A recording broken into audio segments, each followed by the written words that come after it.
Clear? Ya teman-teman, di hari ini seharusnya pekan ke-12 kita akan belajar lanjutan dari materi yang sudah kita pelajari pekan lalu. Nah, mengenai pekan lalu, ada yang bisa memberitahu ke saya akhir dari materi pekan lalu itu kita sampai mana ya? Silakan teman-teman, kalau ada yang mau membantu saya menjelaskan sedikit mengenai materi pekan lalu sampai di bagian yang mana.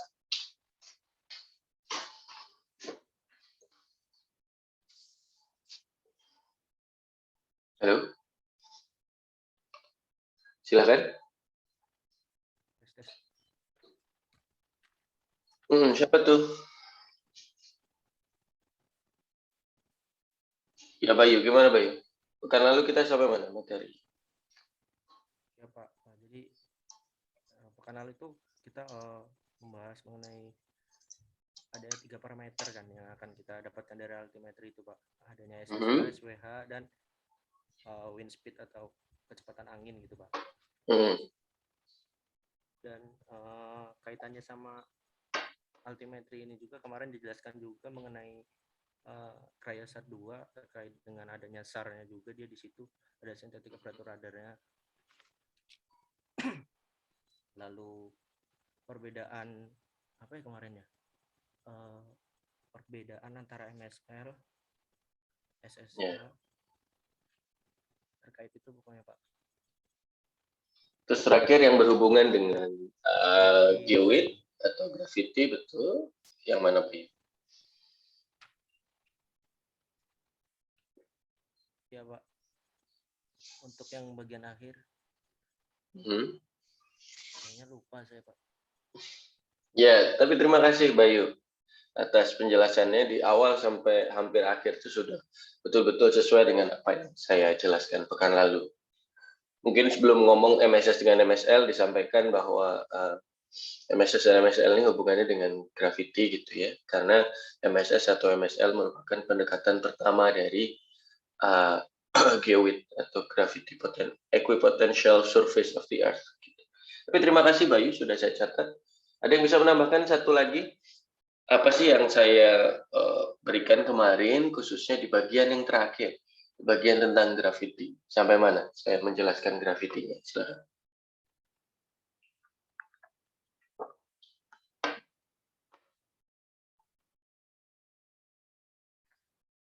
Mari teman-teman, ada yang ingin membantu saya untuk menjelaskan, silakan.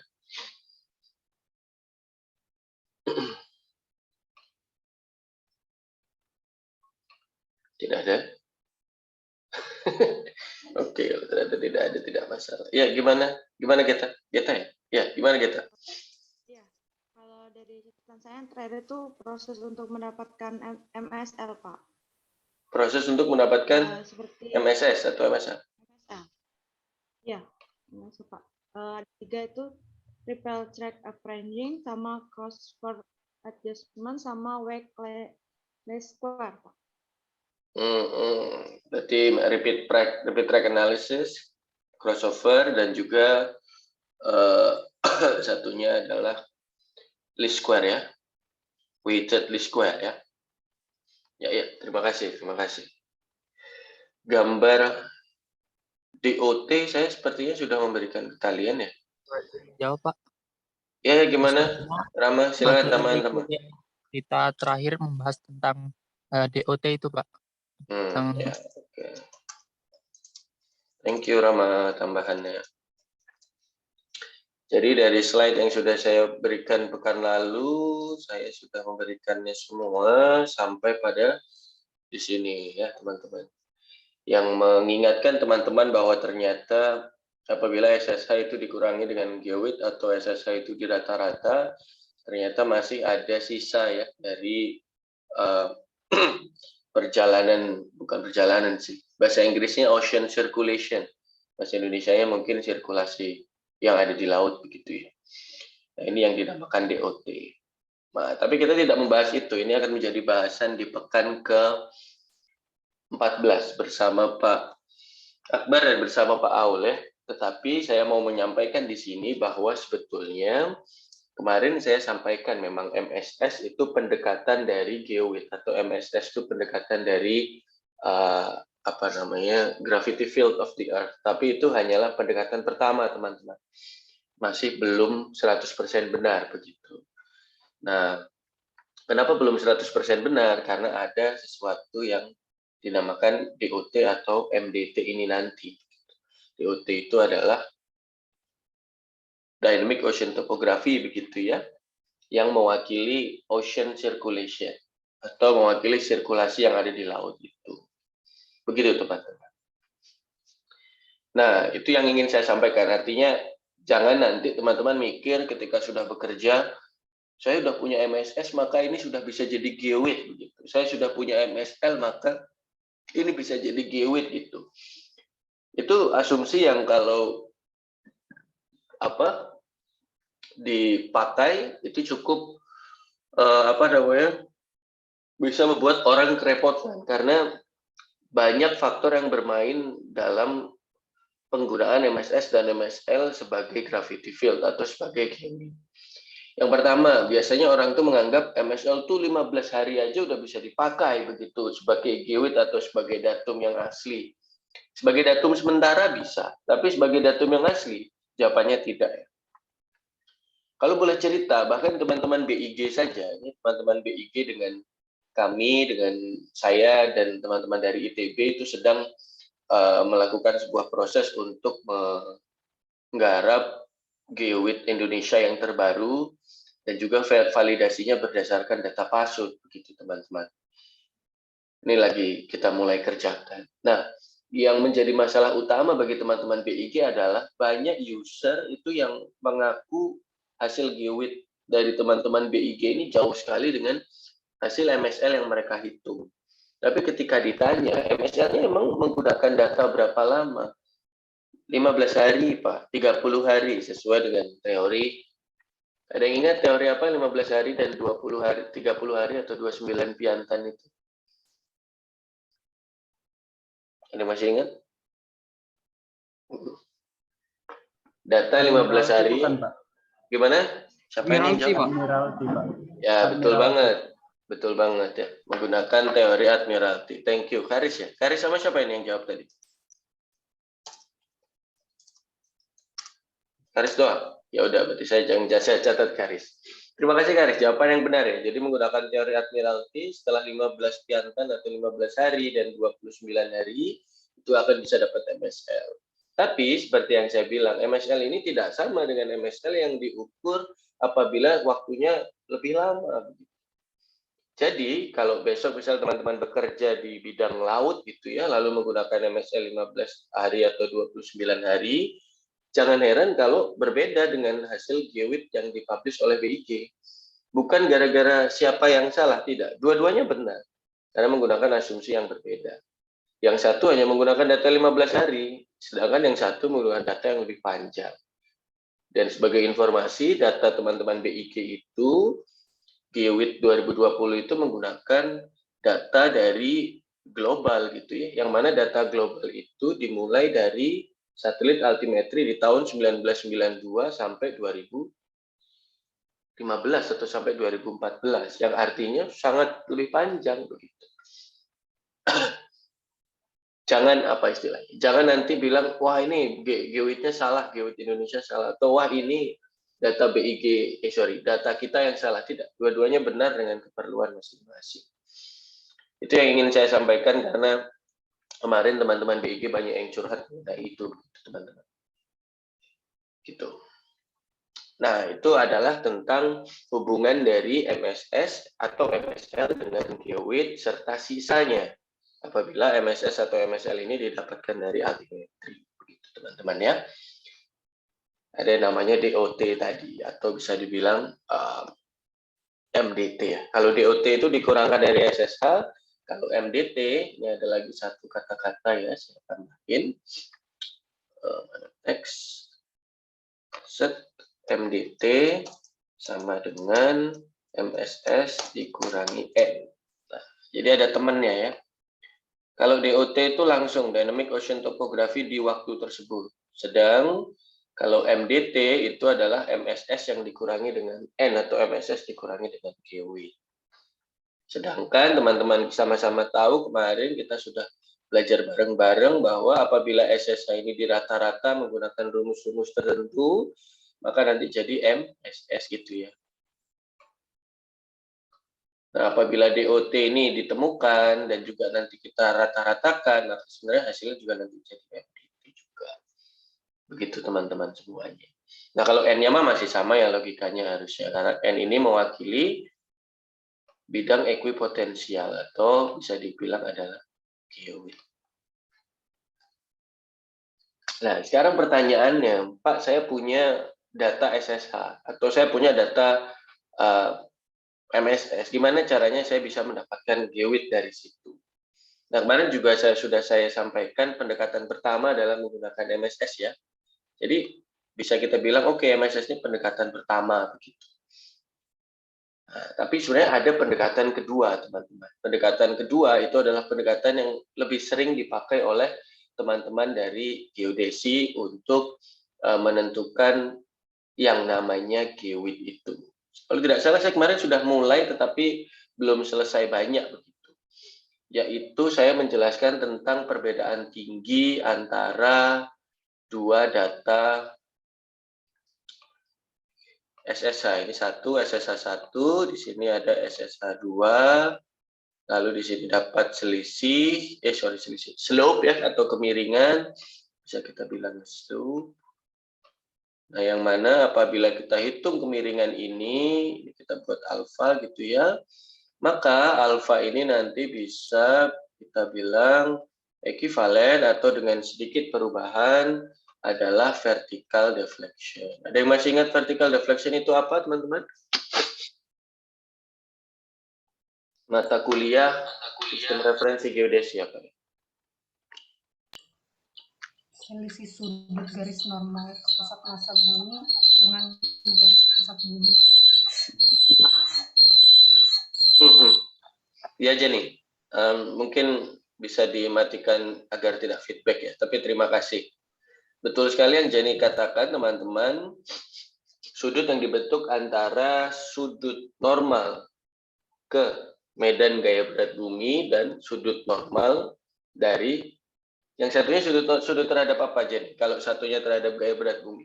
Sorry, tadi apa namanya agak blur suaranya. Terhadap apa satunya, Jenny?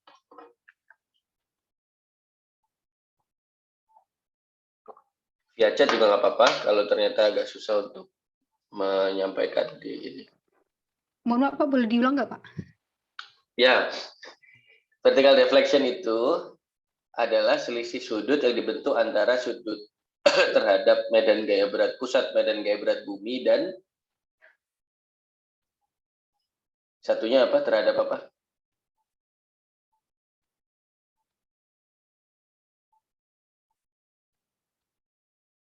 Halo. Satunya terhadap apa? Ada nggak? Jenny tadi bilang. Jadi vertical deflection itu adalah perbedaan sudut yang dibentuk antara gimana, Jen? Silakan, Jen. Halo. Hilang Jenny.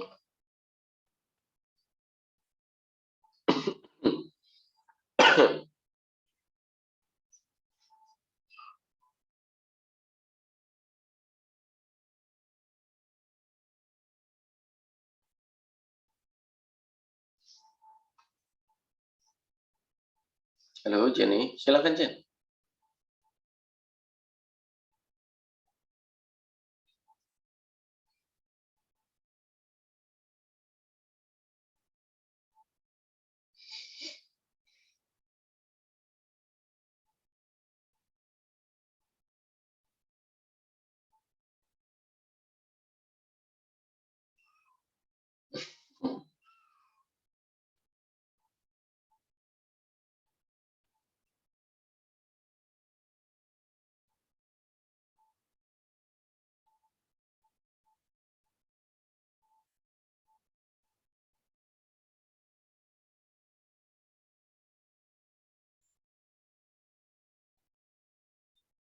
Iya.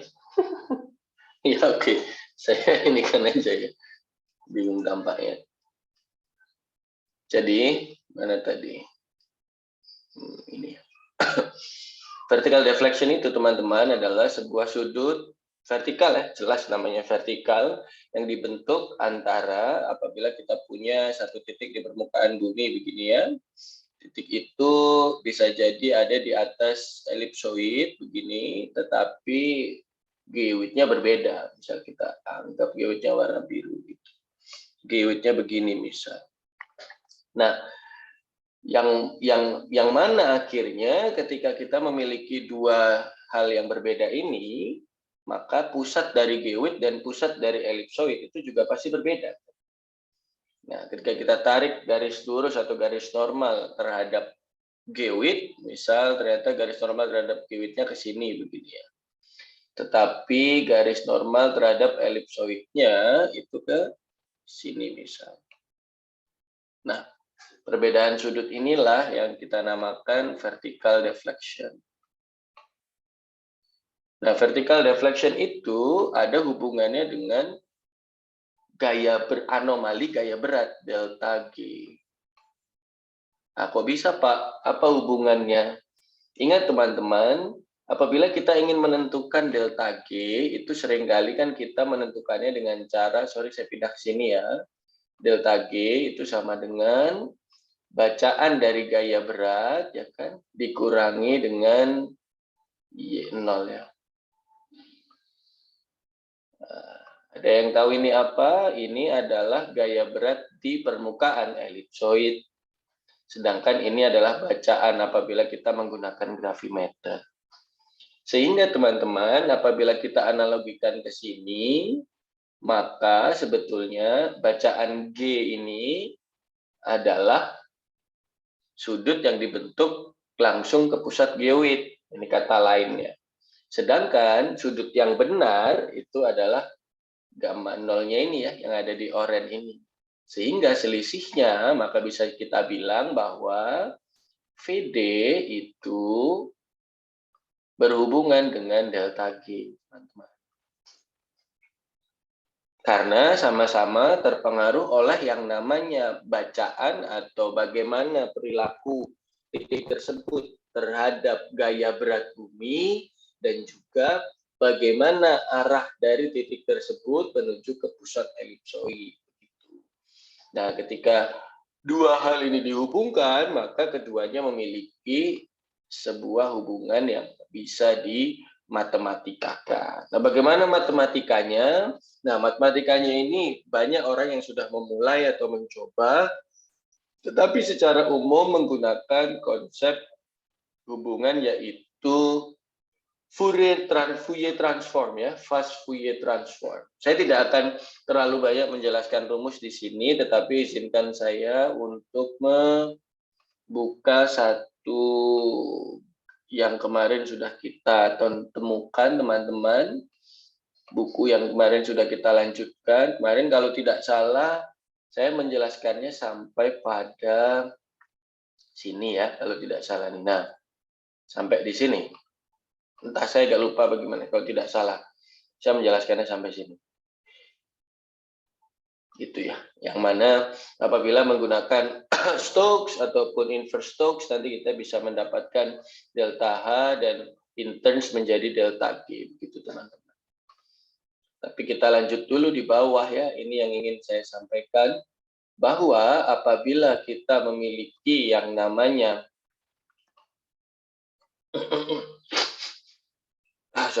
apabila kita memiliki yang namanya KX ya, dan KY serta Rho dan ini ya, serta KX dan KY juga di bawah, maka kita nanti bisa menemukan delta G. Nah, F itu apa? F itu adalah Fourier transformation-nya. Dan ingat, vertical deflection itu selalu memiliki dua komponen ya, utara selatan dan timur barat, itu pasti. Jadi bagaimana caranya dari data altimetri yang dua gini, kita temukan slope-nya atau kemiringannya gitu ya, using slope seperti yang dituliskan di sini, using slopes. Sehingga nanti ketika kemiringannya itu didapatkan, kita bisa rubah kemiringan ini menjadi vertical deflection, karena harusnya asumsinya G-width-nya sama gitu. Tapi ternyata nggak sama. Nah, ketidaksamaan ini kita buat atau kita asumsikan dan kita hubungkan dengan vertical deflection-nya begitu. Nah, ketika vertical deflection kita dapat, maka menggunakan rumus yang ada di dalam sini, pakai Laplace ya, differential equation, seperti yang ini, yang di Fourier transformkan, maka kita nanti bisa mendapatkan delta G, saya ganti warnanya dulu, oranye, delta G dari data rho, dari data eta, dan juga dari informasi Kx dan Ky yang didapatkan secara asumsi. Gitu. Kita asumsikan, oh panjang gelombangnya ini sekian, panjang gelombang sinyal yang ada, misal 0 sampai 30 kilo, atau 0 sampai, enggak 0 ya, 15 sampai 30 kilo, atau 5 sampai 30 kilo, dan sebagainya. Gitu teman-teman semuanya. Semoga tidak membingungkan ya. Nah, cara itu yang juga dipakai oleh Pak Senwell dan Smith, yang saya berikan penjelasannya sedikit di PPT yang selanjutnya saya pakai, teman-teman. Jadi Pak Senwell sama Pak Smith itu menggunakan metode yang tadi begitu.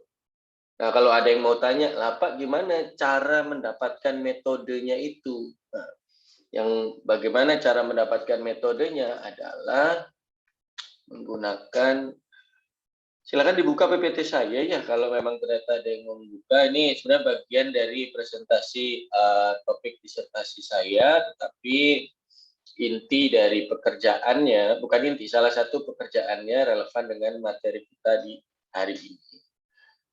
Saya tidak tahu, kelihatan nggak? Semoga terlihat, teman-teman. Di sini saya tidak akan menjelaskan nomor 1, tidak akan menjelaskan nomor 2, dan tidak akan menjelaskan nomor 3, karena itu merupakan pre-processing yang harusnya sudah dijelaskan di beberapa minggu yang lalu. Yang pasti, proses yang ini adalah proses koreksi yang sudah kita pelajari, ya. Jenis koreksi ada apa saja. Lalu ini adalah proses editing agar outlier-outlier itu hilang, atau hal-hal yang aneh-aneh itu hilang. Nah, kita mulai dari nomor 4 ke bawah, teman-teman. Pertama, kita perlu mencari a long track slope. Jadi artinya ketika ada dua data begini ya, seperti yang tadi saya bilang, kita cari kemiringannya. Nah, dari kemiringan ini nanti kita akan dapat nilai kemiringannya atau sudutnya gitu kan, sudut. Nah, dari sudut ini seperti yang tadi kita sampaikan, kita harus edit dulu, benar lah. Kenapa harus diedit? Diedit ini agar nilai-nilai yang outlier itu tidak ada, hilang yang outliernya. Di sini memang sudah ada penghilangan outlier, tapi di sini dihilangkan lagi outliernya. Bukan outlier dari data SSH-nya, tetapi outlier dari hasil kemiringannya atau slope-nya tersebut. Nah, setelah itu, seperti yang di rumus break sebelumnya, pasti ada Kx dan ada Ky. Kita harus tahu nilai yang kita punya itu memiliki gelombang dengan spektral berapa, begitu teman-teman ya. Nah, oleh karena itu, cara yang paling mudah adalah menghilangkan graviti yang sifatnya gelombangnya panjang. Saya kurang tahu apakah kalian sudah diajari bahwa graviti itu ada 3 jenis. Ada graviti gelombang panjang, graviti gelombang pendek, dan graviti residu atau graviti gelombang menengah. Sudah diajarin atau belum ya? Seingat saya belum, Pak. Harusnya di materi pekan ke-10 yang menjelaskan tentang gravity field, nah itu harusnya sudah. Tapi kalau ternyata belum, saya jelaskan ke sana dulu. Jadi teman-teman, gravity itu ada 3. Jadi kita bisa bilang ya gravity in signal terms gitu ya, divided into 3 parts. Parts pertama adalah long wavelength. Part kedua adalah short wavelength. Part selanjutnya adalah residual wavelength atau bisa disebut dengan medium wavelength. Bedanya apa teman-teman? I will not go into details karena ini menjadi satu pertemuan sendiri di mata kuliah geodesi fisik seharusnya. Tetapi long wavelength itu adalah bagian dari bukan gelombang ya. Jadi kalau ada yang masih bingung kenapa graviti tiba-tiba diibaratkan gelombang gitu. Graviti itu memang bukan gelombang sebetulnya. Tetapi untuk mempermudah kita sebagai orang yang mengurus gaya berat, itu sering kita ibaratkan graviti itu sebagai sebuah gelombang, sebagai sebuah sinyal gelombang. Aslinya enggak, jangan bingung, aslinya enggak, cuman kita ibaratkan saja. Nah, ketika kita bicara long wavelength, berarti ini biasanya ada pada 110 sampai lebih dari 250 km. Artinya ada sebuah gelombang gaya berat itu yang efeknya terjadi gara-gara bentuk bumi yang besar itu, rotasi bumi, revolusi bumi, dan sebagainya, dan sebagainya. Atau kalau teman-teman teman-teman ingat, akselerasi gaya berat atau akselerasi gravitasi itu berapa ya? Gravity acceleration, ada yang ingat nggak? G sama dengan 9,8 Pak. 9,8, betul banget Iskandar. 9,8, tapi panjang di belakang harusnya 2, 3, 7, Iya, 8, saya lupa gitu ya. 6, 4, meter per sekon kuadrat gitu kan seharusnya.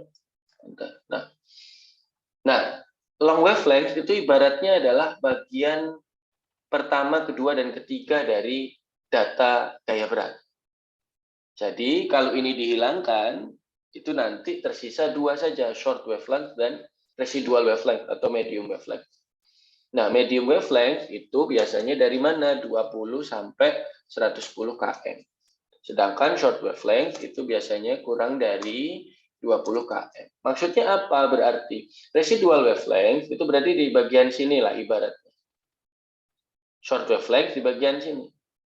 Nah, long wavelength didapatkan dari misi gaya berat. Seperti Grace, yang sudah dijelaskan sama Pak Akbar ya. GOC, Grace FO. Residual wavelength itu didapatkan dari mana? Altimetri. Short wavelength didapatkan dari mana? Shipborne atau airborne atau terestrial. Gravimeter. Itu teman-teman. Jadi altimetri itu nanti hasilnya tidak betul-betul seluruh sinyal gitu ya, tapi hanya di bagian residual wavelength-nya ini saja. Artinya apa? Artinya kita juga harus memiliki long wavelength yang baik gitu. Sayangnya di Indonesia long wavelength-nya itu masih ya sudah baik sebetulnya, tapi bisa lebih baik lagi karena banyak data Indonesia yang tidak di-include dalam EGM 2008. Karena kalau itu mungkin tidak mau berbagi apa gimana. Sebagai catatan ya teman-teman ya, data gaya berat itu adalah data yang termasuk data sensitif negara ya. Jadi kalau besok teman-teman bekerja di bidang gaya berat, jangan serta-merta mudah memberikan data ke orang di luar negeri. Karena sebagai contoh saja, Cina dan Rusia itu tidak pernah mau membagi data gaya berat mereka. Kalau EGM itu dilihat, EGM itu sumber datanya itu bolong di Cina dan di Rusia. Karena mereka memang tidak mau berbagi datanya. Nah, Indonesia kayaknya dulu masih menganut paham seperti itu, tapi untuk sekarang mulai sedikit terbuka, walaupun nggak terbuka amat seperti Australia. Kalau Australia itu Anda sekarang berangkat ke internet, download di sana bisa. Mungkin Australia mikir, dikit orang yang mau ngurus ini. Nggak jadi sesuatu yang bermasalah. Mungkin gitu. Tapi kembali ke gravity, jadi altimetri itu akan mendapatkan yang residual wavelength ini, teman-teman semuanya. Kalau ditanya residual wavelength itu di konstanta gaya berat yang mana? Yang bagian-bagian sini nih. Sekitar 23789. Jadi 0,00379 meter per sekon kuadrat. Orang pasti mikir, ya Allah kecil banget ya. Urusannya memang ini namanya adalah orang geodesi ya. Orang geodesi itu 1 mili aja biasanya pasti diperkarakan. Nah, kalau bukan orang geodesi, ya Ya 9,8 boleh lah, nggak apa-apa dikit-dikit. Tapi kalau orang geodesi nggak bisa sampai titik koma penghabisan biasanya akan langsung dikejar. Jadi itu teman-teman ya, penghilangan long wavelength gravity itu adalah untuk menyisakannya menjadi residual dan short. Sayangnya short itu biasanya tidak terdeteksi. Akhirnya ya udah pakai residual wavelength aja. Nah, setelah dapat residual wavelength ini teman-teman, nanti residual wavelength-nya itu dipindah menjadi rumus yang tadi, rumus FFT tadi di nomor 8 teman-teman semuanya. Nanti blend, ASC, dan descending, nanti akan mendapatkan vertical deflection. Setelah dapat vertical deflection, maka kita mencari yang namanya vertical gravity gradient, lalu dilanjutkan dengan gravity anomaly. Keduanya menggunakan pendekatan fast Fourier transform atau FFT, begitu teman-teman. Setelah itu, jangan lupa dikembalikan lagi long wavelength gravity-nya yang tadi di sini ya. Itu dimasukkan lagi. Atau kalau istilah teman-teman di GeoWiz itu namanya adalah RCR. Mungkin Zul yang sekarang sedang di Kalimantan itu akan mengenal istilah ini nanti, RCR. Saya sudah di Lampung, Pak. Oh sudah, ya udah berarti. mungkin mengenal ketika ngobrol dengan teman-teman BIG ada istilah yang mereka sering sebut yaitu RCR ya. Apa itu RCR? Bukan Republik Cinta ya. Itu mah Ahmad Dhani zaman dulu. RCR itu adalah remove, compute, restore. Di remove, apa yang di remove? Long wavelength-nya ya, long wavelength. Di compute, residualnya.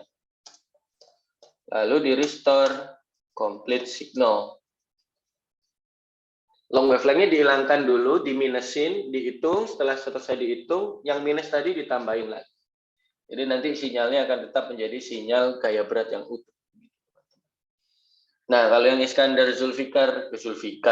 Zulkarnain kemarin sampaikan ketika di Kalimantan, itu sebenarnya ingin memperbaiki short wavelength-nya. Tapi nanti tetap short wavelength-nya akan digabung dengan long wavelength untuk tetap jadi sinyal yang penuh. Begitu, teman-teman. Iya, Pak. Begitu, Pak. Bayangkan kalau Indonesia butuh ngukur short wavelength semua. Kemarin Zul berapa lama Zul ngukur? Ngukur kurang lebih 12 hari, Pak. 12 hari, dapatnya berapa kilo? Hitungannya per titik kami, Pak, kemarin, Pak. Ya, berapa titik? Kurang lebih 100-an, Pak. Radiusnya berapa kilo untuk 100 titik? Untuk rata-rata antar titik itu 1 kiloan. Berarti lebih dari 100 kilo ya? Iya, Pak. Kalau menurut Zul sendiri, kalau 100 kilo aja butuh 12 hari, se-Indonesia butuh berapa? Sepertinya nunggu saya punya cucu, Pak. Dan ingat tidak hanya daratnya ya, lautnya juga ya. Nah, itu apalagi, Pak, nambah lama kayak, Pak. Ya, bukan penelitian, ada perhitungan awal teman-teman ITB apa ya, menunjukkan kalau pakai terestrial atau shipboard itu membutuhkan sampai generasi keempat ya. Cicit berarti, Pak. Ya. Kalau darat doang kayaknya cucu sih, tapi kalau sama laut di waktu yang bersamaan sampai nambah 1 generasi lagi.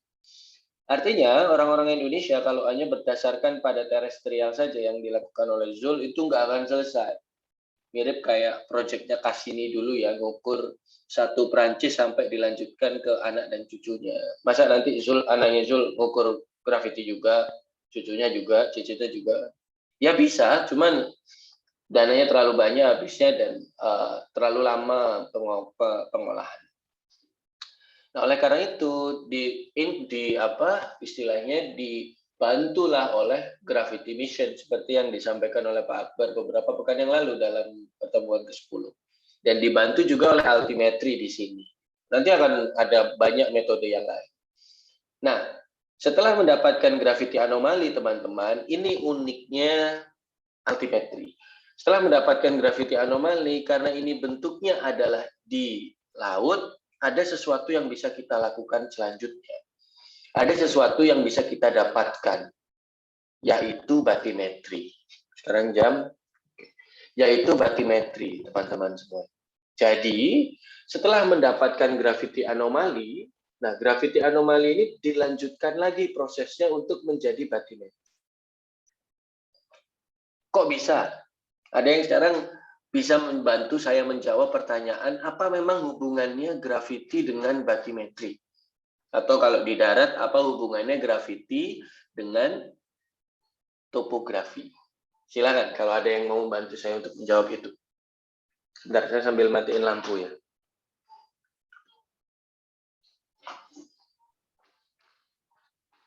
Pak. Silakan. Aduh, kok petang. Suara. Ya, Pak. Ya, silakan. Kalau menurut saya itu, kalau di laut, Pak ya, kalau gravity itu akan, misalnya gaya gravitasi itu akan hampir berbanding lurus gitu, Pak, dengan keadaan topografinya, Pak, gitu. Kalau misalnya gaya gravitasi yang didapat itu,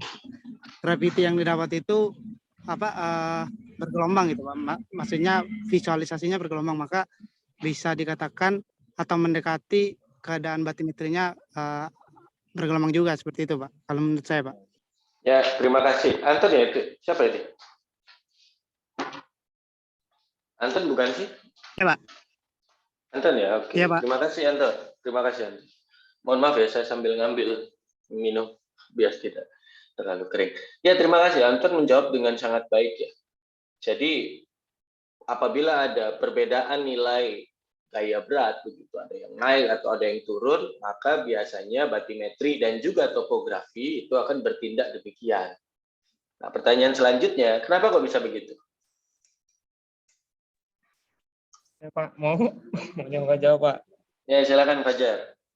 Kan kalau gravity kan itu berdasarkan gaya berat, sehingga kalau dilakukan pengukuran gaya berat, maka didapatkan model Goid, yang sedangkan model Goid sendiri kan bidang ekipotensial yang berhimpit dengan muka laut rata-rata, sehingga kalau kita mendapatkan nilai gravitinya, tentunya akan mendapatkan topografi lautnya juga, Pak.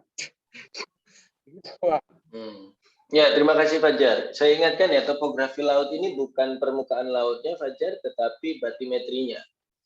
Nah, yang tadi Fajar jelaskan, kalau mendapatkan MSL dan kawan-kawan itu lebih ke topografi di atasnya gitu, bukan batimetri. Tapi konsepnya sama. Sebenarnya satu kata yang ingin saya tunggu dari jawaban kalian adalah densitas atau massa.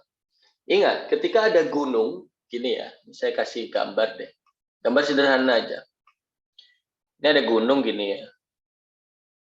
Nah, aduh nggak kelihatan sih. sorry. Saya hilangkan semua dulu aja. Terus saya buat gunung di gambar yang baru. Bentar ya. Saya new share whiteboard. Nice. Ini ada gunung gini teman-teman ya. Lalu di bawahnya ada Pulau Jawa, ada laut. Nah, sekarang pertanyaan saya, di sini itu ada apa yang tidak ada di sini? Jawabannya adalah massa. Ya, di sini ada tanah nih, ada banyak tanahnya. Sedangkan di sini nggak ada. Artinya, kalau ternyata di bawah sini, misal kita buat garis dari sini gitu ya, di bawah sini itu sama semua komponennya, meskipun biasanya tidak sama, tapi kita anggap sama semua komponennya. Ini pelajaran geofisika sebenarnya. Terima kasih. Ngasih duit kayaknya tuh si Haris tuh. Ya kalau Pak sih. Artinya ketika kita tanya gaya berat di titik 1 dan gaya berat di titik 2, gedean yang mana kira-kira? Yang Satu, Pak.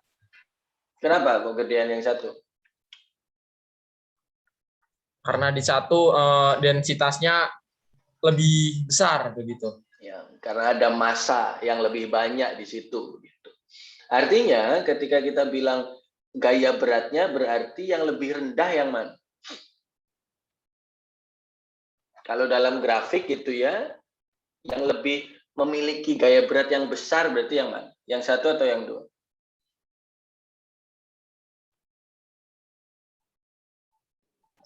Yang satu Pak, tapi muncul pertanyaan lagi Pak. Ya. Yang kalau tadi jawaban saya adalah memangnya beda Pak dengan bidang ekipotensial. Oh ya, sama. Ya maksudnya ya. Sama, Ya, tapi Anda kan tadi membahasnya tentang yang di laut. Sedangkan MSS itu kan muka laut gitu ya. Nah, sedangkan kita ini ingin menurunkan dari muka laut ke bawah gitu. Nah, nanti akan saya jelaskan altimetri itu bagaimana. Cuman saya ingin menyampaikan sedikit konsep hubungan antara gaya berat atau bidang ekipotensial yang tadi Fajar sampaikan dengan topografi atau batimetri. Gitu. Nah, kalau ditanya gaya berat yang di nomor 1 pasti lebih bawah dong. Ya kan? Karena kan masanya lebih banyak. Jadi biasanya kalau dilihat gambar itu nanti terus ini naik bisa. Nah, bagaimana dengan yang ini? Bagaimana dengan yang ini?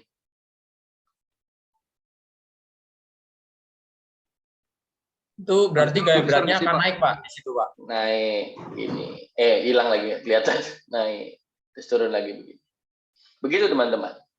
Kalau nggak percaya, mari bisa kita lihat sebuah gambar. Mana tadi gambar hilang?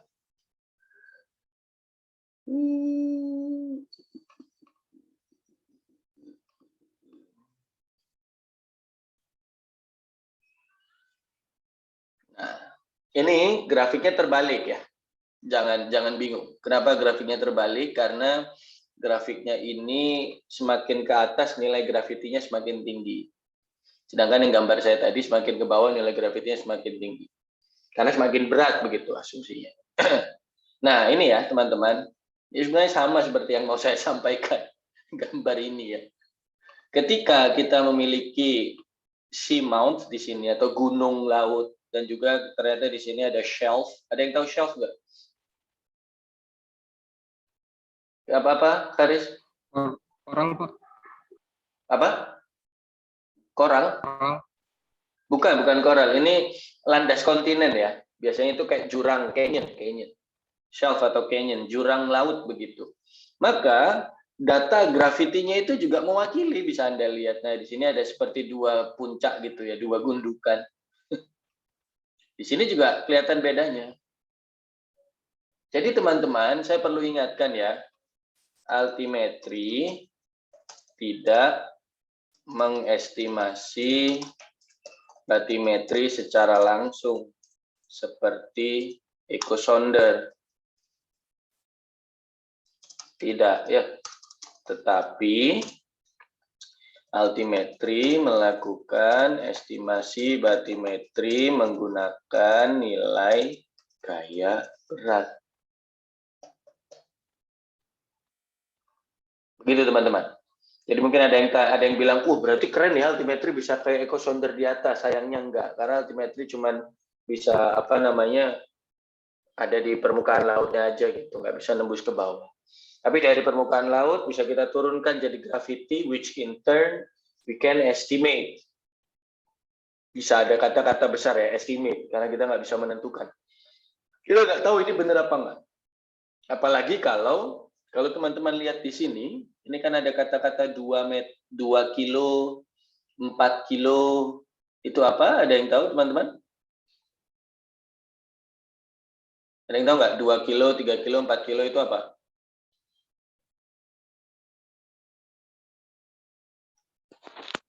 Yang ada di sini. Ini adalah kedalaman rata-ratanya. Kalau ternyata kedalamannya itu di bawah atau sekitar 2 kilo, maka masih bisa terdeteksi dengan cukup baik. Semakin ke bawah, nilainya semakin tidak bisa dideteksi dengan baik.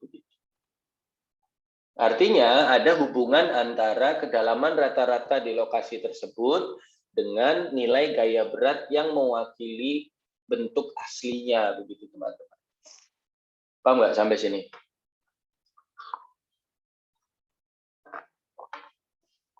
Nah, inilah cara altimetri untuk melakukan estimasi batimetri. Saya ulangi ya, inilah cara altimetri untuk menentukan estimasi batimetri. Fajar mungkin langsung pusing. Nah, terus gimana caranya mengubah miligal ini menjadi meter? Bagaimana caranya mengubah miligal ini jadi kedalaman, Pak? Nah, ini yang akan kita jelaskan sedikit dan juga ada hubungannya dengan yang tadi sudah saya sampaikan, yaitu kedalaman rata-rata atau average height, teman-teman. Karena ternyata kedalaman rata-rata ini berhubungan dengan kekuatan dari sinyalnya gitu. Seperti yang kita lihat di sini ya, teman-temannya. Kalau 2 kilo gede banget kelihatannya. 3 kilo nggak seberapa. 4 kilo malah tergabung jadi satu. Kalau 5-6 kilo malah semakin nggak kelihatan. Cuman kayak, kalau boleh saya lihat ya kayak gini doang nanti. Twing gitu doang. Ya, spike doang. Semakin dalam lagi, semakin nggak kelihatan lagi. Bisa jadi hanya kayak gini doang. Ya, gitu doang. Ini apabila kedalaman rata-ratanya itu semakin dalam atau semakin besar. Begitu teman-teman semuanya ya.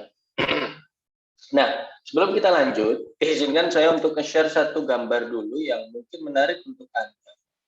Kalau nggak menarik ya berarti saya mohon maaf. Sekarang sudah jam berapa? Waduh, saya lupa nutup ini. Saya tutup dulu ya.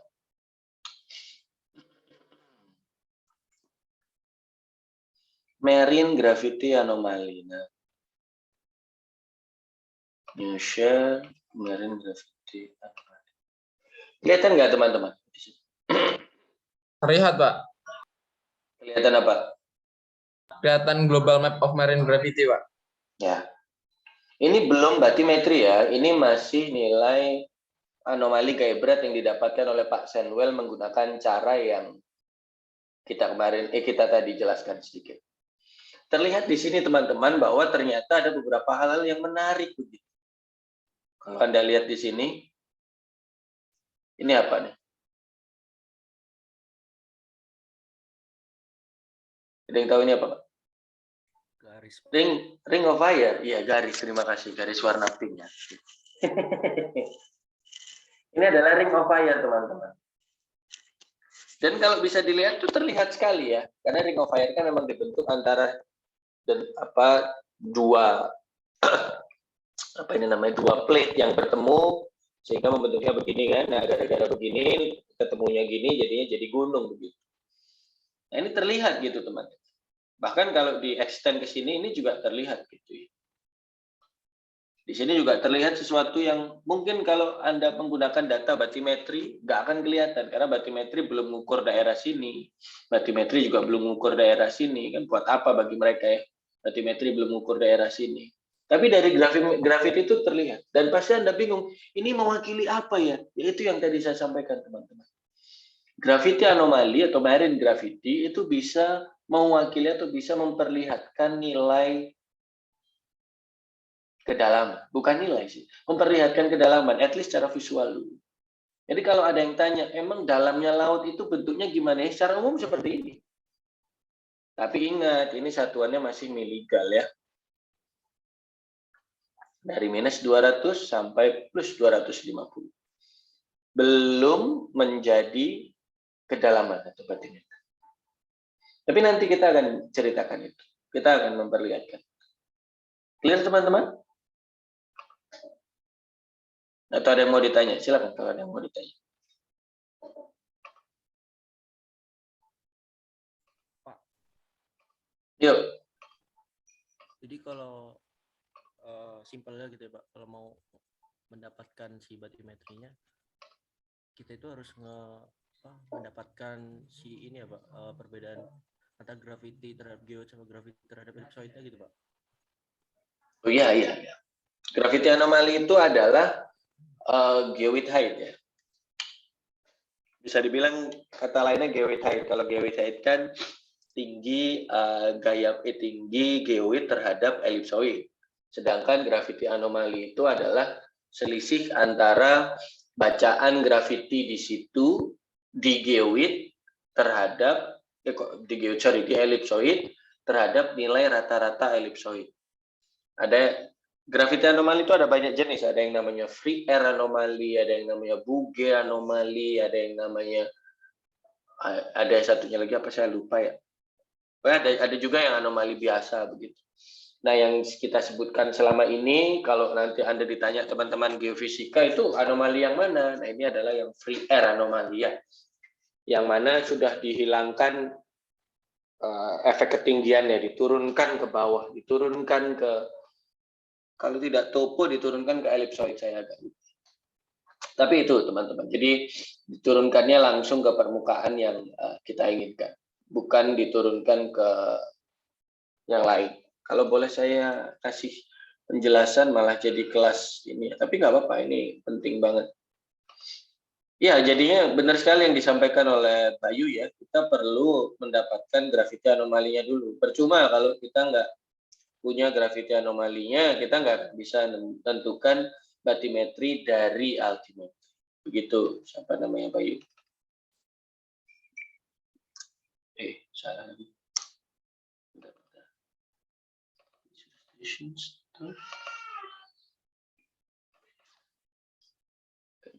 Iya, benar.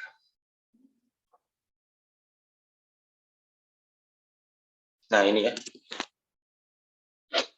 Ini adalah PPT yang dimiliki oleh Pak Piping yang sedikit menjelaskan mengenai graviti anomali. Nah, yang sering kita gunakan ini namanya adalah anomali Stokes. Delta G dari anomali Stokes itu apabila kita punya titik di atas geoid, G-nya berapa, lalu dikurangkan dengan nilai geoid lagi, nilai gaya berat di elipsoid yang nilainya biasanya sama ya G0. Nah, maka nanti kita akan mendapatkan delta G, atau kalau dalam arti kata lain adalah N. Sedangkan kalau pakai metode Houghton, itu nilai gaya berat yang diharapkan itu juga ditaruh di geoid itu. Jadi G kurangi delta Y-nya itu ada di sini. Ada di bidang geoid, bukan seperti ini. Tapi yang kita gunakan selama ini adalah yang ini. Tapi yang ini banyak permasalahannya. Ayam dan telur, dan sebagainya, dan sebagainya. Sehingga banyak orang sekarang itu ingin pakai Molodensky-Koch. Nggak usah bingung, saya tidak akan menjelaskan ini. Tapi saya mau menyampaikan bahwa yang dipakai itu asumsinya adalah yang ini. Anomali gaya berat yang ini. Atau biasanya kita sering dengan sebut namanya FAA. Free air anomali. Begitu teman-teman semuanya. Saya kembalikan ke PPT yang tadi. Buku sih lebih tepat. Gitu teman-teman. Nah, informasi yang penting selain mendapatkan medan gaya berat, of course, itu adalah kedalaman rata-rata. Nah, ini seperti ayam dan telur lagi gitu ya. Untuk menentukan kedalaman, kita harus tahu kedalaman rata-ratanya dulu. Nah, kan ayam dan telur. Yang duluan siapa? Benar nggak? Nah, oleh karena itu memang estimasi batimetri pakai altimetri itu masih belum menjadi sesuatu yang luar biasa untuk bisa dikatakan benar begitu. Karena ya memang kita masih perlu banyak belajar. Maksudnya kita masih perlu banyak mendapatkan data yang bagus dulu baru bisa dibaguskan dengan altimetri. Maksudnya apa? Artinya adalah altimetri itu bukan penentu utama atau penentu awal. Altimetri itu adalah cara untuk membaguskan dan juga cara untuk membuat hasilnya menjadi lebih banyak. Karena shipboard itu kan biasanya misalnya kita punya area gitu. Kita punya area yang misal kita punya area kotak begini. Kapal itu kan biasanya cuma begini doang. Ya kan? Sebagus-bagus kapal kan pasti gini doang kan? Nah, menggunakan altimetri yang biasanya bentuknya itu adalah nanti begini, set gini ya. Kita bisa menambahkan datanya gitu. Membuatnya jadi lebih baik dan menjadi lebih banyak covernya. Tapi ingat, altimetri itu complementary. Tidak satu-satunya gitu. Kalau kita pakai altimetri, hasilnya tidak akan bagus. Complementary, harus dikomplement. Gitu teman-teman semuanya. Nah, kita lanjut. Bagaimana sih Pak caranya? Nah, caranya adalah, ini cara untuk mendapatkan gravity tadi. Nah, bagaimana apabila kita membuat, saya ingin kedalaman nih. Gitu.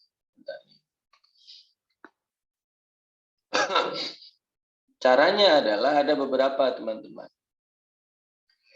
Yang pertama, itu menggunakan yang namanya transfer function. Transfer function itu adalah mengasumsikan, misal, kalau saya punya, pakai gambar yang tadi aja.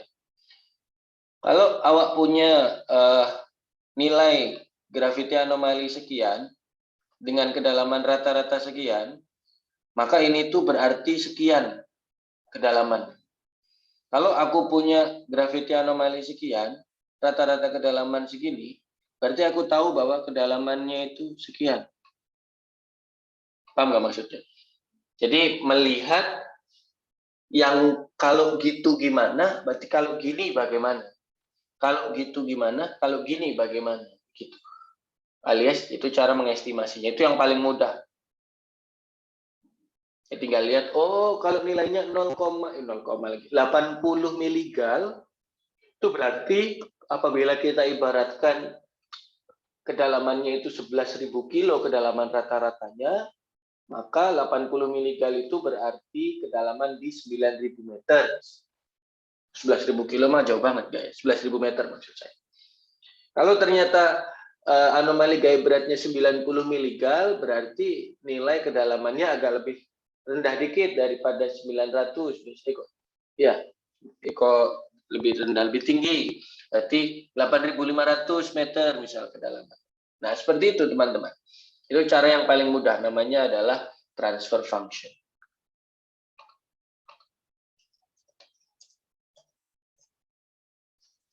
Begitu ya. Nah, cara yang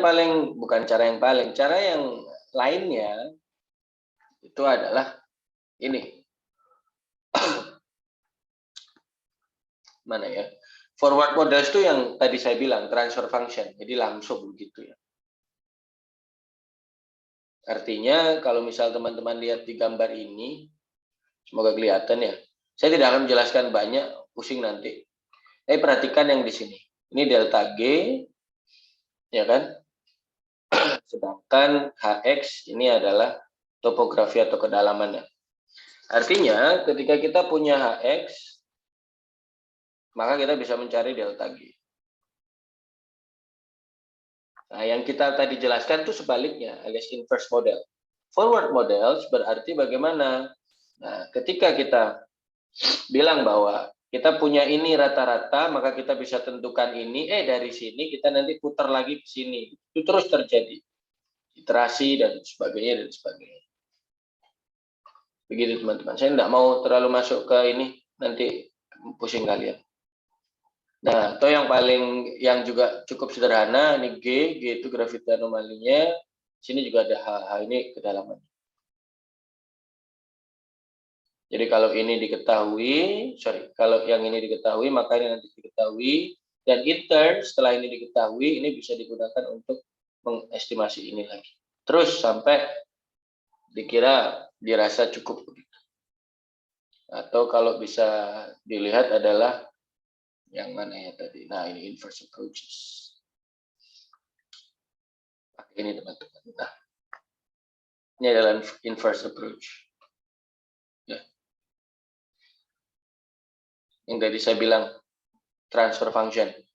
Jadi dari H, maka kita punya yang namanya delta G ini.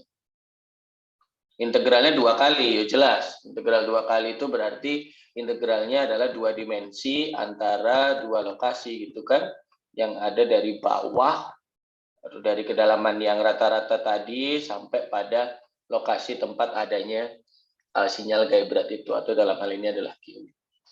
Dan kalau teman-teman perhatikan di sini, ini kan sebenarnya 0 sampai 2 pi itu kan berarti kan dibatasi oleh gelombang, satu gelombang begitu ya. Dan kalau ini kan berarti sebetulnya ini kan limit, teman-teman. Jadi limitnya sampai tak hingga. Gitu teman-teman ya. Begitu kira-kira. Hasilnya nanti seperti apa? Hasilnya nanti adalah seperti, kalau teman-teman bisa melihat dari milik Pak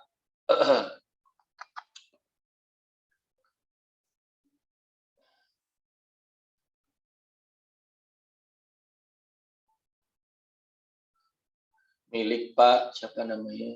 Shanwell. Pak Shanwell itu setelah sudah mendapatkan hasil gaya berat, langsung beliau bikin batimetrinya. Seperti itu teman-teman. Dan hasilnya cukup baik. Maksudnya baik di sini, ternyata di bawah sini, kalau teman-teman perhatikan, ada sesuatu yang tidak terdeteksi. Contoh ya, ini. Di sini itu ternyata belum ada orang ngukur. Ternyata habis itu ditemukan oleh Pak Shanwell bahwa di sini itu ada naikan. Yang mana berarti bisa kita asumsikan ini adalah gunung laut. Ya seperti ini. Seperti ini. Sorry kok itu. Ini. Kalau ini mah pulau ya. Ini. Dan ini. Akhirnya ada orang dari Singapura itu benar-benar turun ke area situ dan ternyata emang benar-benar ya. Ini ukuran pakai multi beam echo sounder, ya, multi beam sonar batimetri. Ternyata benar-benar ada gunung laut di sini, di lokasi yang ini nih tadi. Ternyata betul-betul ada gunung laut yang awalnya itu orang tidak tahu.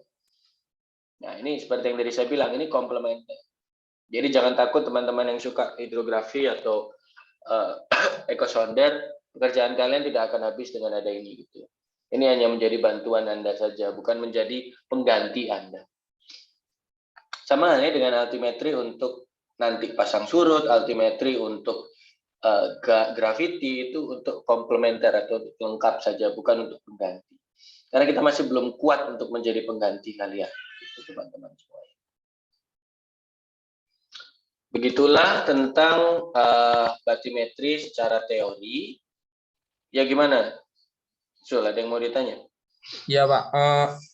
Mungkin di sini saya itu Pak agak nyimpulin gitu Pak. Nah berarti untuk di altimetri sendiri digunakan kayak sebagai data kasarnya begitu Pak. Nah terus selanjutnya lebih bukan divalidasi, mungkin lebih diakuratkan lagi, dikerucutkan lagi dengan pengukuran secara terrestris untuk bidang terrestris, batimetri untuk di kelautannya. Seperti itu. Benar tidak, Pak? Terima kasih, Pak. Ya. Altimetri ini bisa berguna menjadi dua hal. Zul, kalau kamu tanya gitu. Yang pertama adalah sebagai pelengkap, seperti yang tadi saya sampaikan, Anda punya data lapangan. Ternyata data lapangannya nggak lengkap. Gimana caranya biar bagus? Ya, tambahin data altimetri dulu. Sampai ada waktu untuk mengukur pakai data yang terrestris. Karena seperti kata Pak Hasan, mengutip kata beliau, pengukuran paling bagus adalah pengukuran yang menyentuh langsung objeknya, alias TS, GPS, kalau di laut ya berarti multi beam echo sounder dan sebagainya begitu. Cara itu bukan cara ya, itu adalah kegunaan pertama, yaitu sebagai pelengkap. Kita punya beberapa terus kita lengkapi pakai. Kegunaan sebaliknya atau selanjutnya adalah seperti yang tadi Iskandar sampaikan, Zul sampaikan. Kita tidak punya data apa-apa, tapi kita punya data altimetri, kita buat kasarannya, setelah itu mungkin, ternyata ini menarik di sini.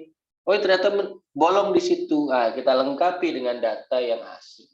Tapi ingat, data yang paling baik tetap data yang asli. Ya. Tapi data asli ini kan constraint-nya banyak, batasannya banyak. Uang, tenaga, waktu, bahkan bisa jadi ruang lingkup data asli itu kecil gitu, sedangkan data altimetri kan besar. Artinya bisa jadi pelengkap. Atau ya tadi yang seperti dibilang sama Iskandar, bisa jadi indikator awal atau preliminary. Begitu. Tapi nggak bisa gantiin, karena kamu tidak tergantikan gitu biasanya. Ya kamu ini maksudnya adalah pengukuran di lapangan. Kalau Zul sih saya yakin ada yang bilang begitu ya, tapi nggak tahu siapa.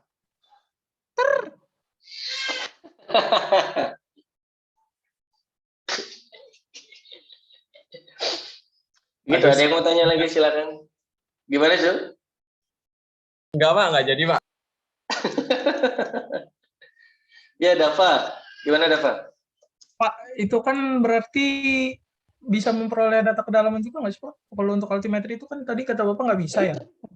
Bisa, Bisa juga. bisa. Nah, berarti kalau kayak misal di lapangan itu terjadi datanya hilang atau nggak terbaca gitu, error data, bisa digantiin pakai data yang dari altimetri itu nggak Pak? Untuk Nah, ini yang interpolasi? tadi saya bilang. Altimetri itu hanya sebagai pelengkap aja, Dava. Sebenarnya kalau bisa dibilang, misal ya ada data hilang gitu ya, kamu bisa mendekatinya menggunakan data-data GEPCO, ETOPO, BATNAS begitu. Nah, tapi ketika mereka semuanya kayak ini nggak perlu dibagusin, nah itu menggunakan altimetri. Tapi saya yakin kalau dalam keperluan sehari-hari ditambah pakai altimetri itu malah ngerepotin kalian, Dava, nanti. Biasanya orang kalau hilang datanya atau ada yang bolong, itu mengeceknya menggunakan BATNAS ataupun menggunakan ETOPO atau GEPCO biasanya. Tapi ingat, ETOPO, GEPCO, BATNAS punya keterbatasan resolusi ya, 15 detik, 30 detik, atau 1 menit, 1 menit. Gitu ya. 1 menit itu kan berarti 111 kilo dibagi 60, sekitar 2 koma kan, nggak sampai ya 1, sekian kilo gitu. Sedangkan 15 detik berarti 1, sekian kilo itu dibagi 4 gitu kan. Ya mungkin sekitar 1 kilo atau berapa ratus meter. Gitu. Ya nggak sih? Iya, ingat saya. From arc minutes to meter. Nah, arc to meters. Oke. Contoh, arc seconds berarti misal kita pingin 15 900. Latitude-nya di 0 dah. 900 arc second? 900 arc second itu berarti 15 menit ya. Nah, ini loh, 15 menit itu berarti 27 kilo. Karena menit ya. Kalau misal kita buat 30 detik gitu ya. Berarti misal kita buat 15 detik, kelihatan nggak sih ini? Terlihat Pak. Ya oke. Kalau kita buat 15 detik itu jadinya 463 meter. Kalau 30 detik itu kita ternyata dapatnya adalah hampir sekilo, begitu. Kalau 1 menit berapa sih 1 menit? Nah, ternyata 1852. Nah, mari kita lihat sama-sama BATNAS itu berapa kedalaman. BATNA lagi apa dah? Ya, batimetri nasional. Nah ini. Demnas. Nah, Demnas resolusinya bagus sekali ya, 0,27 arc second. Sekitar kayak berapa meter ya? Nah, coba ya, 0,27. Kayak 8 deh, ingat saya. Iya benar 8. Hampir 9. Sedangkan BATNAS itu mana ya, ada di bawah kok, ingat saya. BATNAS itu, nah ini resolusinya 30 sekon. Ada juga yang resolusi 15 sekon. Nah ini BATNAS ada 1 menit, 30 sekon, dan 15 sekon. Bisa dilihat teman-teman. Di artinya kayak BATNAS resolusinya segitu deh, saya agak lupa. Iya. 15 sekon apa ya? Atau 30 sekon. Ternyata 6. 6 arc second, bagus juga. Coba kita lihat 6. 185 meter. Jadi Dava, kalau kamu punya data bolong sepanjang itu ya, sepanjang 200 meter, nah bisa diganti dengan 1 titik BATNAS. Kalau pakai altimetri, sayangnya altimetri itu pengukuran dari satu altimetri ke yang lain itu jaraknya adalah 6-7 kilo untuk 1 Hz. Kalau untuk 20 Hz itu berarti 300-500 meter. Kalau 40 Hz ya tinggal dibagi 2 begitu ya. Berarti 150 sampai 200 meter. Artinya tidak terlalu signifikan begitu apabila dibandingkan dengan batimetri dari Batnas ini. Tapi cukup signifikan apabila kita ingin punya batimetri yang bagus banget. Menggunakan altimetri itu bisa melengkapi, karena kalau pakai yang teristris itu nggak ada waktu, nggak ada duit, dan tidak ada tenaga. Gitu. Menjawab, Dava? Terima kasih, Pak. Iya, Pak. Sudah menjawab, Pak. Dava kayaknya suka moshing ini ya. Masih senang aja burger kill nih zaman segini. Itu band zaman saya SMP kayak 15 tahun yang lalu gitu.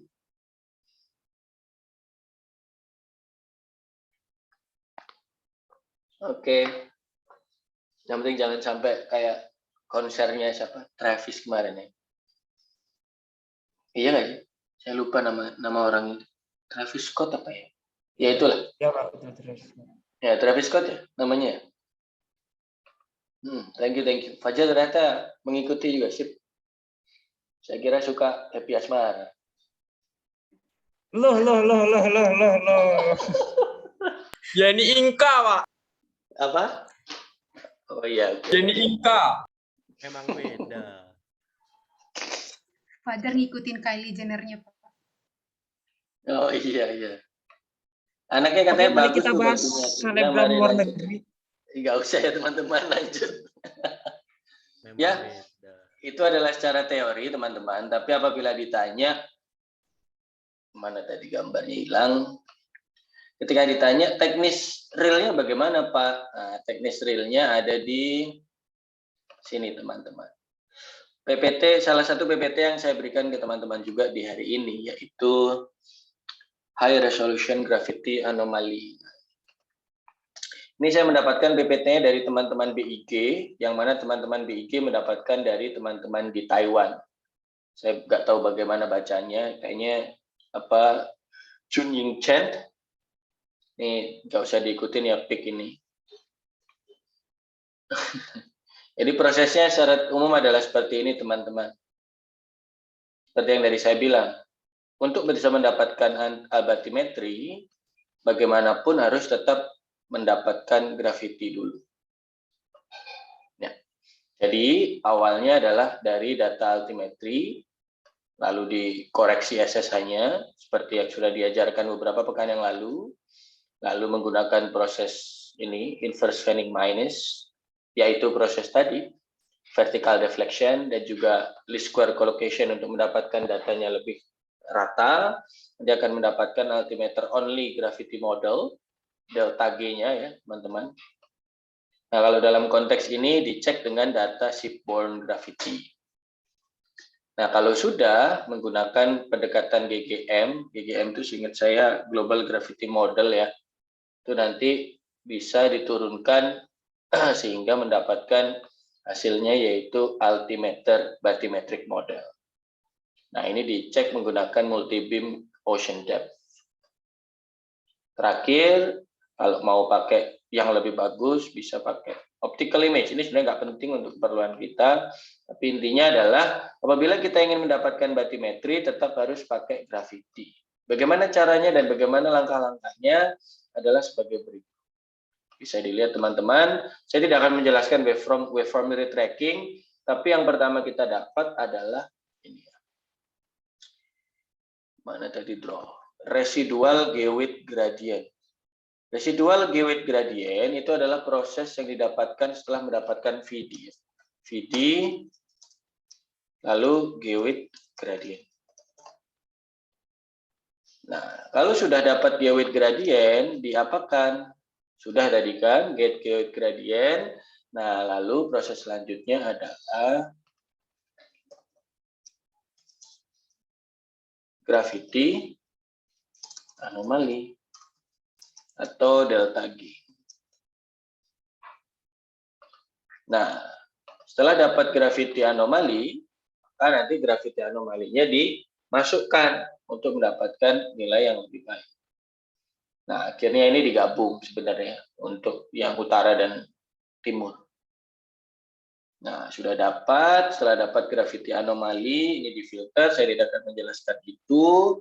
Setelah mendapatkan filternya, seperti yang tadi disampaikan, kita selalu proses selanjutnya adalah menggunakan dari sini, dari mana altimetri gravity ini mendapatkan batimetri. Nah, sekarang pertanyaannya, bagaimana Pak cara agar bisa mendapatkan gravitinya? Yaitu sebagai berikut. Ini saya meminjam, meminjam sih, dari Sabrina.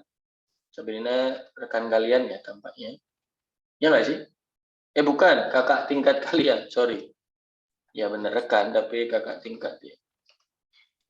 Jadi kalau bisa kita lihat, saya tidak akan bahas yang geoid reference. Geoid reference-nya sudah.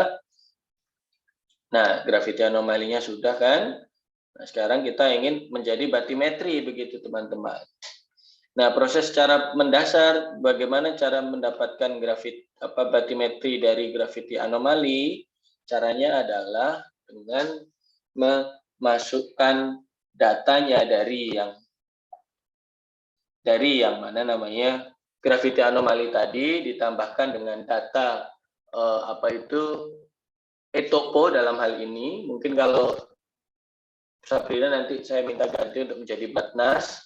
Nanti setelah itu dari Batnas area tersebut dirata-ratakan kedalamannya agar kita bisa mendapatkan average depth.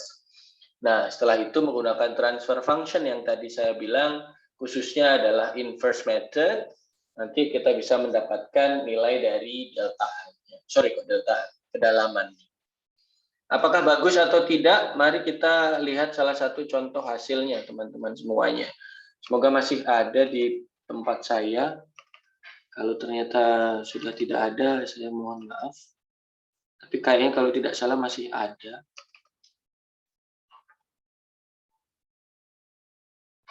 Ya, ini PPT dari siapa namanya?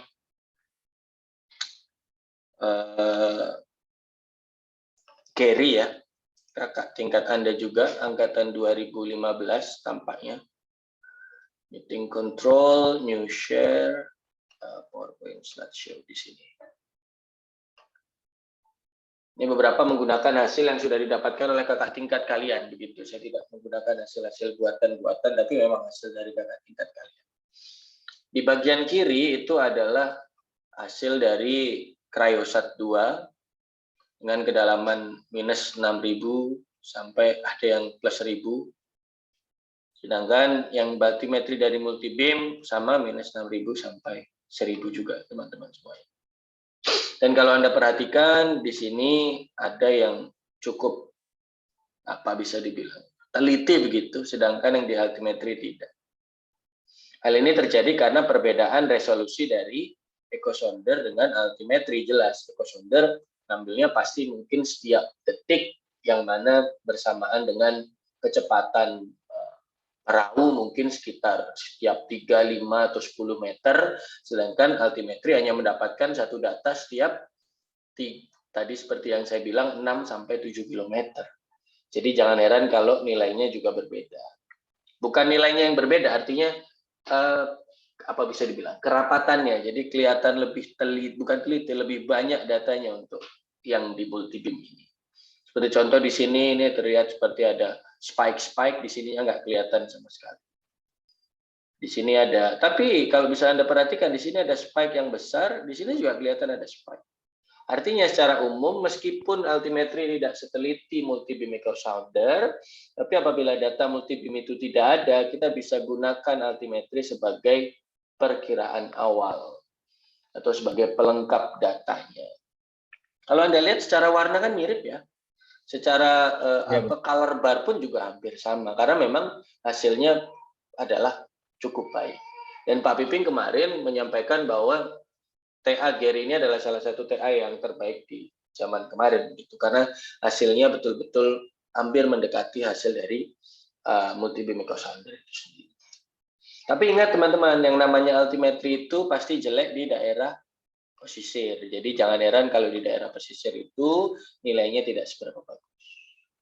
Tapi at least untuk open ocean, for this instance, untuk laut terbuka ini sangat baik.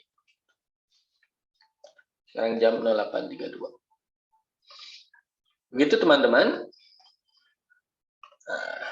Selisih kedalamannya ternyata memang cukup besar, tapi secara gambar tetap sama. Selisih kedalamannya adalah minus 194 meter. Rata-ratanya ya. Rata-rata selisih kedalaman dari dua hal tadi. 194 meter. Dan itu menurut saya cukup bagus. Dengan kedalaman rata-rata dari lokasi tadi itu ada sekitar 4.000 atau 3.000. Jadi cukup bagus. 194 dibanding 3.000 atau 4.000. That's quite good. Begitu teman-teman. Tentang pengukuran menggunakan batimetri itu sendiri. Ada yang mau ditanyakan teman-teman?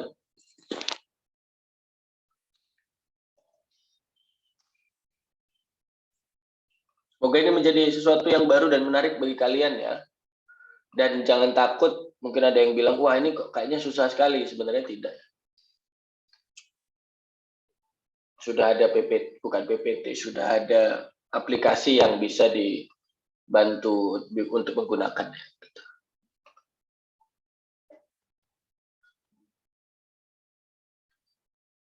Itu mungkin teman-teman, kalau ada yang masih ingin ditanyakan, sebentar, kok nggak ada ya?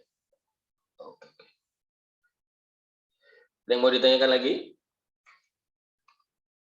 Kelasnya sudah hampir selesai, saya hanya ingin, masih ada yang mau saya tunjukkan nggak ya? Saya hanya ingin menunjukkan satu gambar lagi tampaknya. Sebentar. Bimbingan Carlos. Nah, sini ada Carlos. Nah, kalau yang tadi adalah hasil dari Gary, kalau ini adalah hasil dari Carlos, teman-teman. Kalau tadi Gary menggunakan multi beam echo sounder mengoreksinya, kalau Carlos menggunakan GIPCU, teman-teman, referensinya. Bisa dilihat di gambar yang ini. Kok hilang? Sebentar Jenny ya, saya jelaskan sedikit dulu di sini. Sedikit berbeda dengan yang tadi ya. Kalau yang tadi kan multi beam itu betul-betul bisa dilihat ke dalam, tapi kalau ini. Dan teman-teman juga bisa memperhatikan dengan cukup jelas bahwa di sini ada data-data yang seperti hilang begitu. Data-data yang kosong dan bolong. Nah, ini terjadi gara-gara apa? Ingat ya, altimetri itu jelek di pesisir. Jadi pasti di pesisir ada data yang tidak dianggap benar, akhirnya hilang. Tapi kalau Anda lihat secara umum, di sini ada spike, ini kelihatan spike. Di sini ada spike, ini kelihatan pula spike-nya. Di sini ada spike juga, di bawah sini ini juga kelihatan spike. Ya, di sini ada, kayak ini spike karena mendekati ke Pulau Andaman, ini juga ada kelihatan spike. Jadi secara umum, seperti yang tadi saya sampaikan, hasil altimetri cukup baik untuk menjadi perkiraan awal atau menjadi pelengkap dari data lapangan. Bukan sebagai penggantinya. Begitu. Gimana Jenny? Ada yang mau ditanyakan tadi? Tampaknya. Berarti dari penjelasan Bapak tadi itu, lalu altimetri itu kita gunakan sebagai perkiraan nih Pak. Nah, untuk memvalidasi bahwa data altimetri tersebut sesuai dengan data lapangan itu, bagaimana ya Pak? Apakah kita harus menggunakan metode yang lain gitu? Ya, jawabannya iya. Satu-satunya cara untuk melakukan validasi adalah dengan menggunakan metode yang lain. Karena apabila menggunakan data yang sama itu namanya verifikasi. Verifikasi itu internal, validasi itu selalu eksternal. Itu berlaku untuk semua penelitian dan semua pekerjaan yang akan kalian lakukan. Kalau kalian bilang saya mau melakukan validasi, itu pasti dengan data yang sumbernya lain. Nah, data sumber lain ini untuk batimetri berarti ada beberapa. Yang pertama adalah data multi beam echo sounder, itu yang paling bagus.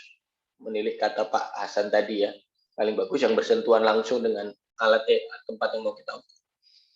Yang kedua berarti bisa menggunakan model yang lain. Model yang lain ini bisa saja model global seperti Etopo, Gepco, ataupun Temtep serta Batnas. Tapi perlu dilihat juga sumber data dari Gepco, Etopo, dan Batnas itu apa.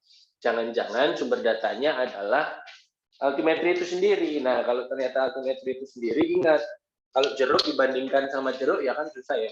Kita tidak bisa tahu jeruk mana yang paling benar gitu. Artinya jadinya kalau misal sumber datanya sama, maka statusnya bukanlah lagi validasi, tetapi menjadi verifikasi. Sehingga kalau ditanya, data apa Pak yang paling bagus untuk dibandingkan? Ya, pasti data lapangan, data multi beam echo sounder. Nah, kalau ternyata bingung, Pak, saya itu nggak tahu nyari data multi beam echo sounder itu ada di mana, maka saya bisa bantu untuk kasih tahu satu tempat yang bisa membuat kita download banyak data multi beam echo sounder, yaitu ngdc.noaa.gov, teman-teman semua. Di sini kalau kalian bisa lihat ada bathymetry and global relief. Nah, di sini seingat saya bisa mendapatkan multi beam data. Ini gratis ya. Ini bathymetric data viewer, bisa langsung dicari, dibuka. Nah, redirect now. Semoga kuat. Kuat sih harusnya internet di sini ya.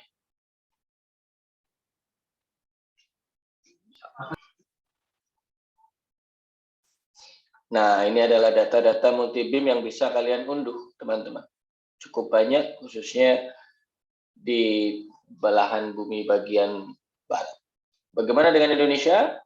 Ya, cukup ada, tapi tidak seberapa banyak. Yang banyak malah di daerah sini. Nah, Manado. Ini bisa Anda klik, nah, bisa Anda pilih, saya mau yang ini. Nah, ini datanya. Milik data NOAA kan. Beam batimetrinya sampai 105 juta ya. Dan tidak hanya itu, dia juga punya side scan sonar. Kalau mau ekstrak di survei, tinggal klik ekstrak di survei, lalu mau ambil batimetri yang apa. Nah, ini harusnya keluar nih, kok nggak keluar-keluar. Nah, 26 giga. Tinggal masukkan nama kita, submit request, nanti kita bisa mengunduh. Begitu teman-teman. Ini juga ada yang ini kayaknya NOAA juga ini. Ya, di tahun 2018, siapa ini yang buat? Link to data, Thomas G. Thompson, Rolling Deck. Siapa ini? Oh ya, Oregon State University. Batimetrinya banyak begitu. Dan bisa Anda unduh, bisa Anda pakai. Ini enak-enak aja bisa Anda pakai. Dan yang siapa Gary pakai? Bukan Gary Salut ya, tapi yang Gary pakai adalah yang ini data yang dulu Gary pakai. Kayaknya tahun FK. Kalau tidak salah, FK ini miliknya siapa ya? Nah, Earth Observatory of Singapore. Nah ini, dia pakai data ini, data multi-beam ini. Gratis, langsung bisa diunduh. Mungkin bagi teman-teman yang nanti tertarik main-main atau bagaimana. Tapi nanti pertanyaannya mungkin gimana cara bukanya Pak? Bukanya nanti menggunakan aplikasi yang disediakan oleh teman-teman di NCEI ini. Nah ini ada nih. Bisa pakai autogrid, sehingga nanti bisa NetCDF binary dan kawan-kawan. Atau minimal menggunakan data, mana ya tadi, ada kok. Kalau enggak yang Waikan Esri. Jadi bisa ya, artinya bisa langsung Anda buka saja dari sini. Salah satu cara yang paling tepat dan paling cepat untuk melakukan apa nama ini? Validasi. Begitu Jenny. Semoga clear ya. Oke Pak, paham Pak. Makasih Ya, banyak. thank you. Ada lagi teman-teman? Saya stop share dulu. Ada lagi kah? Ini kok tidak ada. Jadi 2. Silakan. Untuk sementara klasemen masih dipimpin oleh Zul, Jenny, sama Bayu ya. Tapi karena Zul kemarin sudah dapat, jadi mungkin hari ini pemenangnya ada Jenny dan Bayu. Kecuali yang lain tiba-tiba tanya 2 pertanyaan. Dava, Anton, Haris, Rama atau Geta, nah nanti bisa melawan. Ya gimana Anton?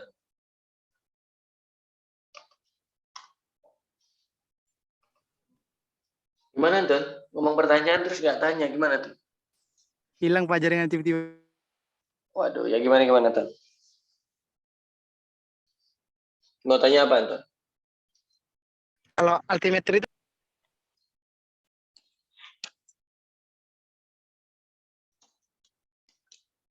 Altimetri kenapa Ton? ya, Pak. Suaranya nggak kedengeran. Hilang suaranya.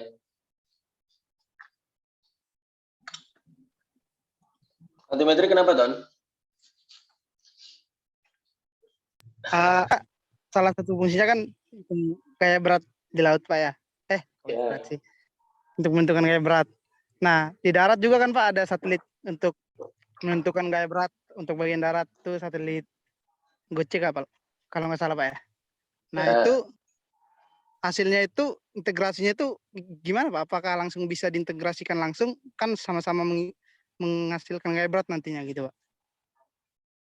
Ya, pertanyaan yang bagus ya. Terima kasih Anton. Untuk Goce, Grace ataupun Champ dan juga Grace FU itu tidak hanya mendapatkan data di darat saja, tapi juga di laut. Itulah kenapa materi gravity mission itu dimasukkan ke geodesi kelautan karena dia juga bisa untuk mendapatkan laut juga. Tetapi bedanya dengan altimetri adalah data Grace Goce itu hanya mewakili yang long wavelength yang seperti yang saya bilang tadi. Sedangkan altimetri itu lebih ke residual wavelength atau medium wavelength-nya. Kenapa bisa demikian? Karena Goce dan Grace itu menangkapnya, posisinya itu kasarannya gini. Sensor dari altimetri itu sebenarnya menangkap sesuatu yang ada di permukaan bumi kan, pakai elektromagnetik. Jadi bisa kita bilang pengukuran kita itu ada di permukaan bumi gitu. Bentar saya share screen lalu saya buat whiteboard. Saya hilangkan semua. Jadi gini, ini altimetri ya. Ini altimetri, lalu ini ada laut, lalu saya kasih sama darat. Di darat begini. Altimetri itu pengukurnya itu dari sini. Ini kan, terus gini misalnya.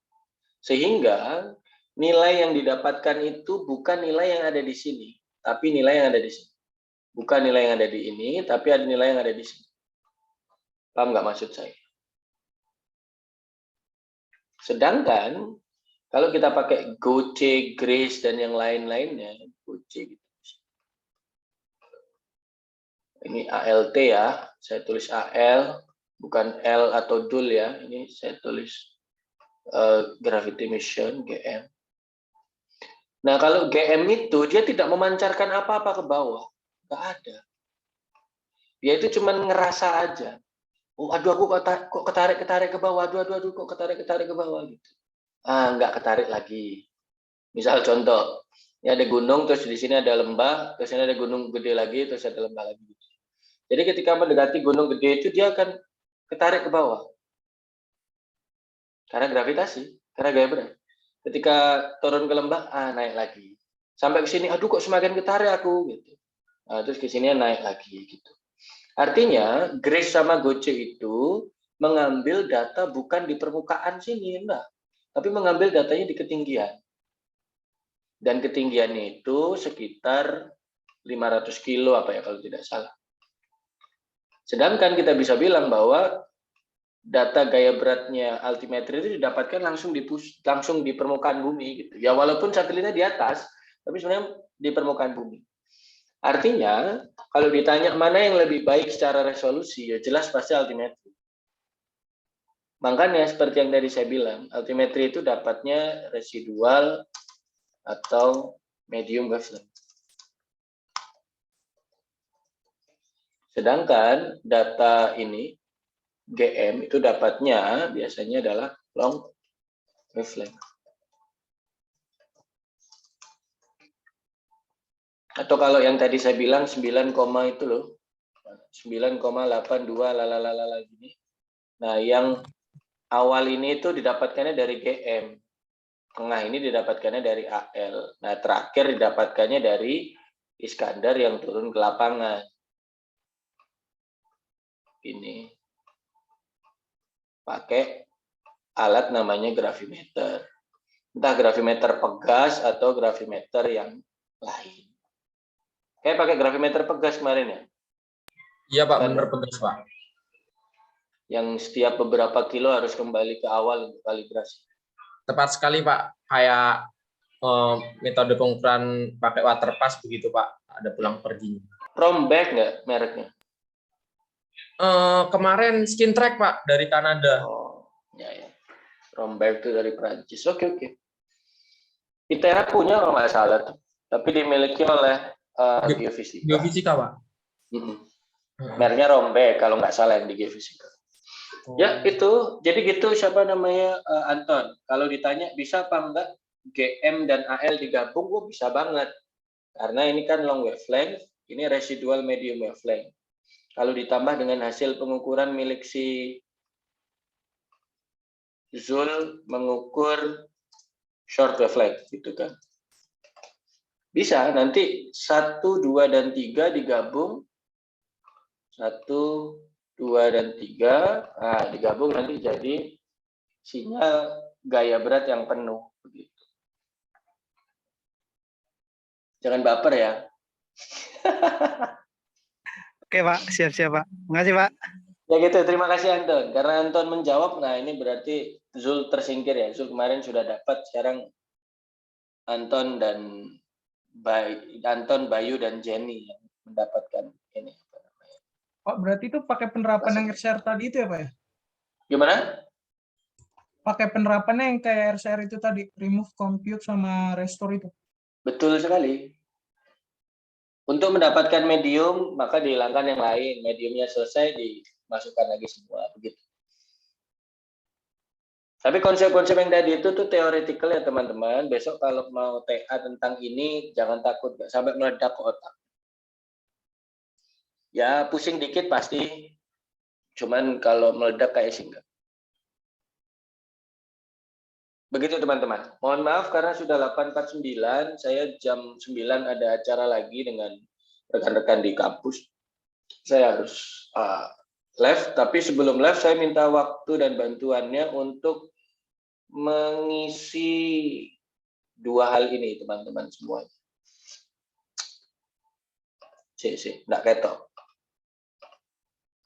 Nah, seperti biasa buka menti.com lalu masukkan kode 14503553 dengan countdown 1 menit. Silahkan. Bagaimana kuliah hari ini ya? Silahkan Mungkin linknya bisa dibagikan Pak. Oh ya wes. Pak. Jul ngalem, Jul. Kan ada fitur copy. Tinggal ketik aja dulu. Ya udah ya. Silakan, masih ada 40 detik lagi untuk mengisi. Kalau enggak menti.com 14503553. Silakan teman-teman.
Ya, lanjut teman-teman, masih ada di slide kedua.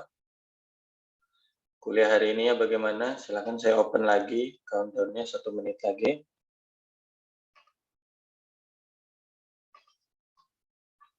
Silakan ya, masih sama 1450 3553.